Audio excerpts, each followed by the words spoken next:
నిరోధ స్వభావం కలిగింది కనుక కామాయమాన కోరికల్ని కదలనివ్వదు.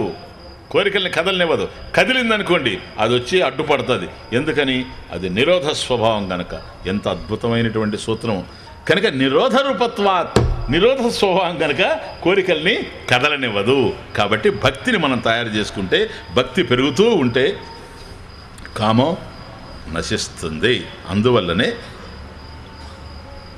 ప్లీజ్ ఇప్పుడు 6వ రోజు పూతనని సంహరించాడు. శకటాసురుని సంహరించేటప్పటికీ 3 నెలలు గడిచింది. ఓకే, ఈ తృణావర్తుని చంపేటప్పటికి 1 ఇయర్ దాటింది. 2nd ఇయర్లో ప్రారంభం చేశాడు. అది ఇప్పుడు అర్థమవుతుంది. 2వ సంవత్సరం వచ్చినప్పుడే తృణావర్త వధ జరిగింది. మొదటి సంవత్సరంలో తృణావర్త వధ జరగలేదు. ఎక్కడ 2వ వస్తువు ఉంటుందో అక్కడే కామం కదులుతుంది సార్. కోరిక కదిలిందంటే 2వ వస్తువు ఉండాలి. ఎత్ర నాణ్యత్ పశ్యతి నాణ్యత్ శృణోతి నాణ్యద్ విజానాతి సా భూమా, ఎత్ర అన్యత్ పశ్యతి అన్యత్ శృణోతి అన్యద్ విజానాతి తదల్పం. ఎక్కడైతే 2వది తెలుస్తూ ఉందో, 2వది వినపడుతూ ఉందో, 2వది కనపడుతూ ఉందో, 2వది భావింపబడుతూ ఉందో అది అల్పం, అది విషయానందం. ఎక్కడైతే 2వది తెలిసేందుకు అవకాశం లేదో, ఏకం ఏవ అద్వితీయం బ్రహ్మ ఈరోజు మార్నింగ్ క్లాస్లో చూసాను చూసారా, అది భూమానందం. కనుక భగవంతునికి సంబంధించింది భూమానందం, ఇదేమో అల్పానందం, విషయానందం. ఇదే తృణావర్తుడు కామం. దీన్ని మనం నిగ్రహించుకోవాలి ఎప్పుడు కూడా. ఇటువంటి లీలలు అత్యద్భుతంగా అక్కడ జరుగుతూ ఉంటే ఒకనాడు మహానుభావుడైనటువంటి జ్యోతిష్ శాస్త్రంలో మహాపండితులైనటువంటి గర్గ మహర్షి నందుడింటికి వచ్చాడు. గర్గ మహర్షి అంటే చిన్నవాడు కాదు. కథాదిష్వితి గర్గ. భక్తి ఏమిటి అని అంటే పూజాదిషు అనురాగ ఇది పారాశర్య. నాయన పూజ చేసుకోవడమే భక్తి అని వ్యాస భగవానుడు చెప్పాడు. పరాశరుని కుమారుడైనటువంటి వ్యాస భగవానుడు పూజాదిషు అనురాగ ఇది పారాశర్య. కనుక పరమేశ్వరుని అర్చించడం ఏదైతే ఉందో అది భక్తి అని వ్యాస భగవానుడి యొక్క నిర్ణయం. ఆత్మరత్య విరోధేనైతే శాండిల్య. నిరంతరం ఆత్మానందంలో ఉంటూ దానికి విరోధం లేకుండా, ప్రతిబంధకం లేకుండా నిరంతరం కూడాను ఆత్మానందంలో తాను ఉండిపోవడమే భక్తి అని శాండిల్య మహర్షి. నారదస్తు తదర్పిత కిలాచార ఆచారత తద్విస్మరణే పరమ వ్యాకులతేతి అస్త్యేవం ఏవం యథా వ్రజగోపికానా. కాబట్టి నారద మహర్షిని కనుక అడిగితే భగవంతుని ఏంది మనసు లగ్నం చేసి ఉండడం, యదర్పిత కిలాచారత తద్విస్మరణే, అది కనుక మరుపు వచ్చిందా, పరమ వ్యాకులతేతి తీవ్రమైనటువంటి బాధను అనుభవించడం, అది భక్తి. అస్త్యేవం ఏవం, అదే భక్తి. ఎలా? దానికి ఉదాహరణ ఏంటి? యథా వ్రజ గోపికానా, బృందావనంలో గోపికలు చేసినటువంటి భక్తి అని నారద మహర్షి.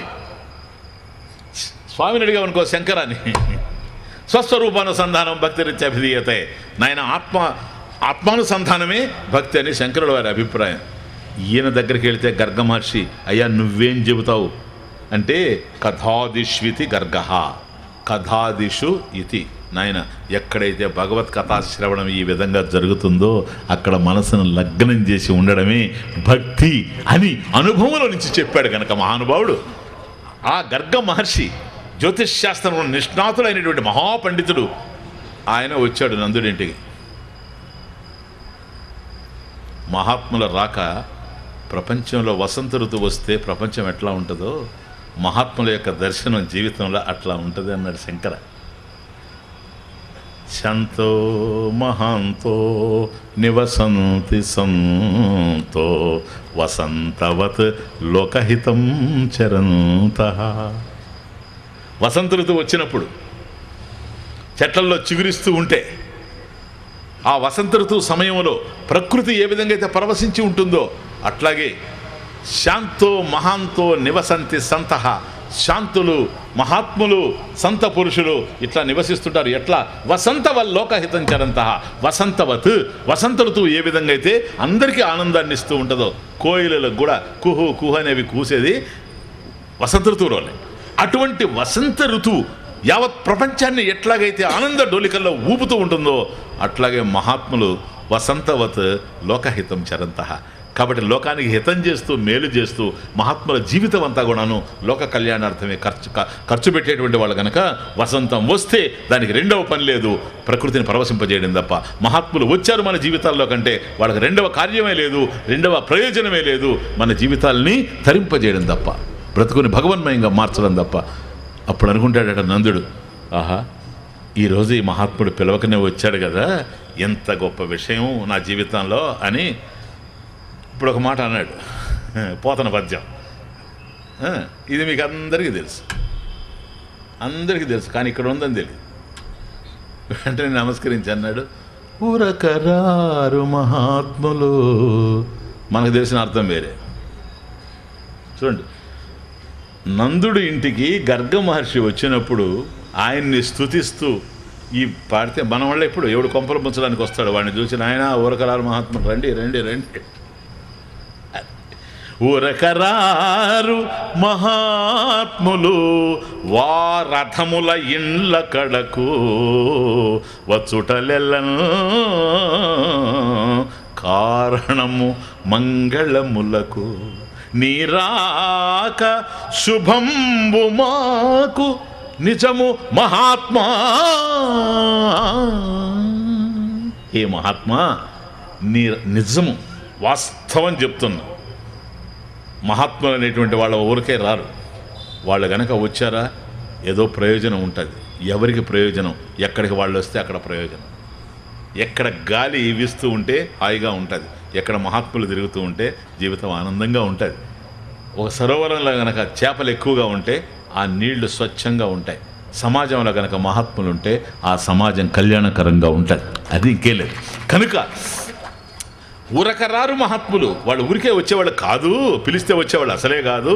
అందులో నాలాంటి అధముల ఇండ్లకి చూడండి ఎంత నమ్రతో. అధముల ఇండ్లకు కడక వచ్చుటలెల్లన్ కారణము మంగళములకు, మంగళములకు కారణం. కాబట్టి ఎన్నో మంగళకరమైనటువంటివి వాళ్ళ జీవితాల్లో జరగబోతాయి. అందువల్ల మహాత్ముల యొక్క దృష్టి వాళ్ళ మీద పడుతుంది. నీ రాక శుభంబు మాకు నిజము మహాత్మా. నిశ్చయంగా చెప్తున్నాడు, నువ్వు మా ఇంటికి వచ్చాక కనుక మాకేదో శుభం జరిగిపోతుంది అని నేను అనుకుంటున్నాను అని పోతన భాగవతం. ఆ తర్వాత ఆయనకి చక్కగా ఆతిథ్యం ఇచ్చారు, పాదసేవ చేశారు, అంతా అయింది. ఆయన విశ్రాంతి తీసుకుంటున్నాడు. ఇప్పుడు వ్యాస భాగవతం.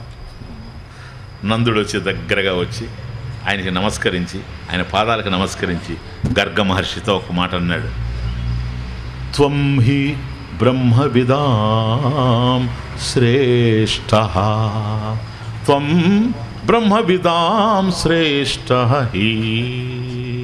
బ్రహ్మవిధులలో బ్రహ్మజ్ఞానం కలిగినటువంటి వాళ్ళల్లో శ్రేష్ఠ పురుషుడు నీవు. త్వం హి బ్రహ్మవిదాం శ్రేష్ఠః సంస్కారాన్ కర్తుమర్హసి. బాలయోః అనయో నృణాం జన్మనా బ్రాహ్మణో గురుః. జన్మనా బ్రాహ్మణః జన్మనా గురుః. రెండు, నువ్వు పుట్టుకతోనే బ్రాహ్మణుడిగా పుట్టావు ఒకటి. పైగా బ్రాహ్మణుడిగా పుట్టడమే కాదు, జ్ఞానం కలిగి గురువులు, మీ తండ్రి గారు గురువే, వాళ్ళ తండ్రి గారు గురువే, వాళ్ళ తండ్రి గారు గురువే. కాబట్టి గురుకులంలో గురువుల వంశంలో వచ్చినటువంటి వాడివి, సద్బ్రాహ్మణుడివి.